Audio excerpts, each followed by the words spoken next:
दोस्तों, एक नेता की पहचान सिर्फ इस बात से नहीं होती कि वो अपने विरोधियों को कैसे हराता है, बल्कि इस बात से होती है कि जीत के बाद वो अपने विरोधी के साथ कैसा व्यवहार करता है। तमिलनाडु के मुख्यमंत्री थलपति विजय ने जो अंदाज दिखाया वो अपने आप में तमिलनाडु की राजनीति में एक नई लकीर खींचने जैसा है। तमिलनाडु की सियासत में जो अब तक कभी नहीं हुआ, विजय ने वो करके दिखा दिया। जो एमजीआर नहीं कर सके, जो करुणानिधि नहीं कर सके, जो जयललिता नहीं कर सकी, वो सब एक झटके में थलपति विजय ने करके दिखा दिया। नमस्कार दोस्तों, मैं हूं प्रवीण सानी। दोस्तों, तमिलनाडु की राजनीति में हीरो बनकर उभरे विजय ने आज कुछ ऐसा कर दिया जिसकी हर तरफ चर्चा हो रही है। दरअसल तमिलनाडु के नए मुख्यमंत्री विजय शपथ ग्रहण के अगले दिन ही पूर्व मुख्यमंत्री और डीएमके के प्रमुख एमके स्टैलिन के घर पहुंचे। दोनों नेताओं के बीच जिस तरह की गर्मजोशी देखने को मिली, उसका वीडियो सोशल मीडिया पर छा गया है। उनके इस कदम ने राजनीतिक कड़वाहट और प्रतिद्वंद्विता की दीवारों को जैसे गिरा दिया। दोस्तों, ये सिर्फ एक मुलाकात नहीं बल्कि एक बड़ा राजनीतिक संदेश है। ये तस्वीर बताने के लिए काफी है कि इंडिया गठबंधन टूटा नहीं है, बल्कि उसमें आगे और मजबूती आने वाली है। भले ही खबरें आई हैं कि डीएमके सांसद अब संसद में कांग्रेस सांसदों के साथ नहीं बैठेंगे, लेकिन विजय ने अलग तरीके का फैसला लेकर इंडिया गठबंधन को एकजुट रखने की जबरदस्त कोशिश की है।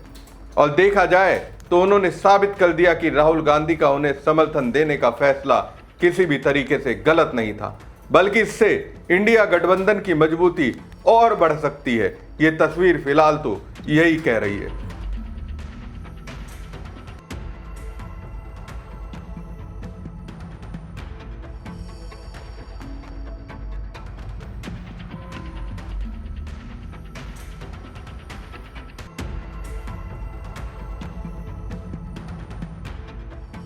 दोस्तों, अभिनेता से राजनेता बने थलपति विजय जब स्टैलिन के घर पहुंचे तो नजारा देखने लायक था। घर के मुख्य द्वार पर ही पूर्व डिप्टी सीएम उदयनिधि स्टैलिन ने विजय का स्वागत किया। जैसे ही विजय अंदर पहुंचे, पूर्व मुख्यमंत्री एमके स्टैलिन ने उन्हें गले लगाकर बधाई दी और हाथ पकड़कर पूरे सम्मान के साथ भीतर ले गए। विजय ने आज जो किया उससे साफ अंदाजा लग गया है कि आगे चलकर वो बदलाव की राजनीति करेंगे, बदले की नहीं। दोस्तों, हाल ही में हुए विधानसभा चुनाव में विजय की पार्टी टीवीके और स्टैलिन की डीएमके के बीच कांटे की टक्कर देखने को मिली थी, लेकिन चुनाव परिणाम आने के बाद विजय ने जिस तरीके का कटसी कॉल किया, उसने हर किसी को प्रभावित किया है। कांग्रेस सांसद मणिक्कम टैगोर ने इस मुलाकात को सभ्य और परिपक्व राजनीतिक इशारा बताया है। वहीं राजनीतिक जानकारों का कहना है कि एक नए मुख्यमंत्री का अपने पूर्ववर्ती से मिलना तमिलनाडु की लोकतांत्रिक परंपराओं को और मजबूती देता है। दोस्तों, जब विजय ने मुख्यमंत्री पद की शपथ ली तो ब्लॉकबस्टर फिल्म जैसी राजनीतिक हलचल के बाद सत्ता तक पहुंचे विजय ने अपने पहले ही संबोधन में साफ कर दिया कि तमिलनाडु में सत्ता का केवल एक ही केंद्र होगा और वो खुद है। विजय ने साफ शब्दों में कहा, मेरे अलावा कोई दूसरा पावर सेंटर नहीं होगा, सत्ता का एकमात्र केंद्र मैं ही रहूंगा। उनके इस बयान को गठबंधन सहयोगी और राजनीतिक विरोधियों दोनों के लिए बड़ा संदेश माना गया और स्टैलिन से मुलाकात कर विजय ने यह भी साबित कर दिया कि फैसले वही ले रहे हैं। शपथ ग्रहण के दौरान विजय ने खुद को थम्बी यानी छोटा भाई बताते हुए कहा था कि उनकी सरकार पर किसी भी सहयोगी दल का दबाव नहीं चलेगा। उन्होंने संदेश देते हुए कहा, मैं खुद गलत नहीं करूंगा और अपने साथ किसी को गलत करने भी नहीं दूंगा। अगर किसी के मन में गलत इरादे हैं तो उन्हें तुरंत साथ छोड़ देना चाहिए। दोस्तों, विजय ने राहुल गांधी को अपने बड़े भाई जैसा बताया था और जिस तरह से राहुल गांधी से दूरी बनाने को तैयार दिख रहे एमके स्टैलिन से विजय ने मुलाकात की, उससे ऐसा लग रहा है मानो छोटा भाई अपने बड़े भाई राहुल गांधी के दोस्त के दिल से सारी कड़वाहट दूर करने पहुंचा हो। एक तरह से विजय ये साबित करने की कोशिश करते दिखे कि राहुल गांधी ने जो फैसला किया वो किसी के साथ विश्वासघात नहीं बल्कि एक ऐसा राजनीतिक प्रयास है जिसके जरिए हर कीमत पर नफरत पर मोहब्बत की जीत को साबित किया जा सके।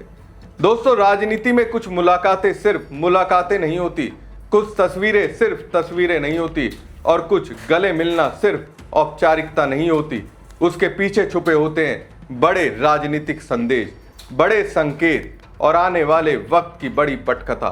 तमिलनाडु में आज थलपति विजय ने एम.के. स्टैलिन के घर जाकर जो किया वो सिर्फ एक कट सी कॉल नहीं था, वो एक ऐसा राजनीतिक संदेश था जिसे चेन्नई से लेकर दिल्ली तक बहुत ध्यान से देखा गया, क्योंकि विजय जानते हैं कि मुख्यमंत्री की कुर्सी पर बैठने के बाद हर कदम सिर्फ कदम नहीं होता, हर शब्द सिर्फ शब्द नहीं होता, हर मुलाकात का मतलब सिर्फ मुलाकात नहीं होता।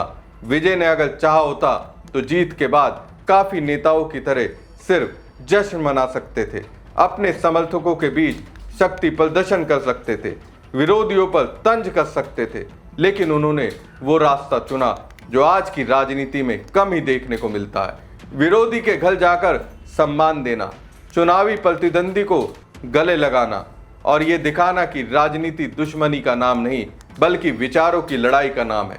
लेकिन दोस्तों, राजनीति में कोई कदम बिना मतलब के नहीं उठाया जाता और विजय जैसा खिलाड़ी जब चाल चलता है तो उसके पीछे कई परतें होती हैं।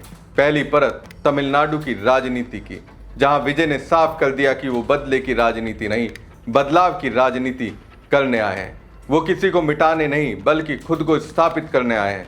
दूसरी परत दिल्ली की राजनीति से जुड़ी है, क्योंकि जिस वक्त डीएमके और कांग्रेस के रिश्तों को लेकर तरह तरह की खबरें चल रही थी, जिस वक्त ये चर्चा हो रही थी कि स्टैलिन शायद राहुल गांधी के कुछ फैसलों से खुश नहीं है, उसी वक्त विजय का स्टैलिन के घर पहुंचना अपने आप में बहुत बड़ा राजनीतिक संदेश बन गया। जैसे विजय कह रहे हो, मतभेद हो सकते हैं, मनभेद नहीं होने चाहिए, लड़ाई बड़ी है और मुकाबला उससे भी बड़ा है।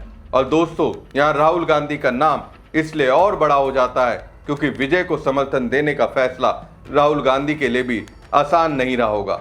दक्षिण भारत की राजनीति, क्षेत्रीय दलों की महत्वाकांक्षा, सीटों का गणित, नेताओं का अहंकार, इन सब के बीच किसी नए चेहरे पर भरोसा करना बहुत बड़ा राजनीतिक रिस्क होता है।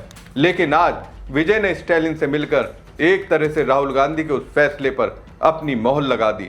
मानो विजय ये कह रहे हो, राहुल ने मुझ पर भरोसा किया है और मैं उस भरोसे को टूटने नहीं दूंगा। मैं दोस्ती भी निभाऊंगा, गठबंधन भी संभालूंगा और राजनीति भी करूंगा। और अगर ये सच है तो फिर बीजेपी के लिए ये संकेत हल्के में लेने वाला नहीं है, क्योंकि बीजेपी लंबे समय से विपक्ष की सबसे बड़ी कमजोरी पर खेलती आई है। विपक्ष का बिखराव, नेताओं का अहंकार, सीटों की लड़ाई, चेहरे की लड़ाई। लेकिन अगर विजय जैसे नए चेहरे, स्टैलिन जैसे मजबूत क्षेत्रीय नेता और राहुल गांधी जैसे राष्ट्रीय चेहरा एक मंच पर केमिस्ट्री बनाना शुरू कर देते हैं तो राजनीति की पूरी तस्वीर बदल सकती है। बीजेपी ये अच्छी तरह समझती है कि दक्षिण भारत में सिर्फ चुनाव नहीं लड़ा जाता, वहाँ भावनाएं, पहचान, भाषा, संस्कृति और क्षेत्रीय स्वाभिमान सब कुछ साथ चलता है। और अगर विजय इस स्वाभिमान को राष्ट्रीय विपक्ष की राजनीति से जोड़ने में कामयाब हो गए तो आने वाले दिनों में तमिलनाडु सिर्फ एक राज्य नहीं रहेगा बल्कि राष्ट्रीय राजनीति का सबसे बड़ा राजनीतिक प्रयोग बन सकता है। और दोस्तों, सबसे दिलचस्प बात यह है कि विजय ने मुख्यमंत्री बनने के बाद पहले ही दिन ये साफ कर दिया था कि सत्ता का सिर्फ एक ही केंद्र होगा और वो खुद होंगे। इसका मतलब साफ है, विजय किसी के रिमोट कंट्रोल बनने वाले नहीं है, किसी की छाया बनकर राजनीति करने नहीं आए, वो अपनी शर्तों पर राजनीति करने आए। लेकिन अपनी शर्तों पर राजनीति करते हुए अगर वो स्टैलिन को सम्मान दे रहे हैं, राहुल गांधी के फैसले को मजबूती दे रहे हैं और इंडिया गठबंधन को जोड़ने की कोशिश कर रहे हैं, तो इसका मतलब बहुत बड़ा है। इसका मतलब यह है कि तमिलनाडु में सिर्फ सरकार नहीं बदली, राजनीति का अंदाज बदलना शुरू हो गया है। और जब राजनीति का अंदाज बदलता है तो कई बार दिल्ली की सत्ता का गणित भी बदल जाता है। अब देखना होगा कि विजय का ये एक कदम सिर्फ एक तस्वीर बनकर रह जाता है या फिर आने वाले दिनों में ये तस्वीर इंडिया गठबंधन की नई ताकत बनती है। और क्या बीजेपी के सामने दक्षिण भारत से एक नई राजनीतिक चुनौती खड़ी होने जा रही है? क्योंकि दोस्तों, राजनीति में कहानियां अचानक नहीं बनती, पहले तस्वीर बनती है, फिर रिश्ते बनते हैं, फिर समीकरण बनते हैं और उसके बाद इतिहास लिखा जाता है। और तमिलनाडु से आई आज की ये तस्वीर शायद उसी नए इतिहास की शुरुआत हो सकती है। हमारी खबर आपको कैसी लगी कमेंट बॉक्स में कमेंट करके जरूर बताएं। साथ ही पेज को ज़्यादा से ज़्यादा लाइक और शेयर कीजिएगा। धन्यवाद।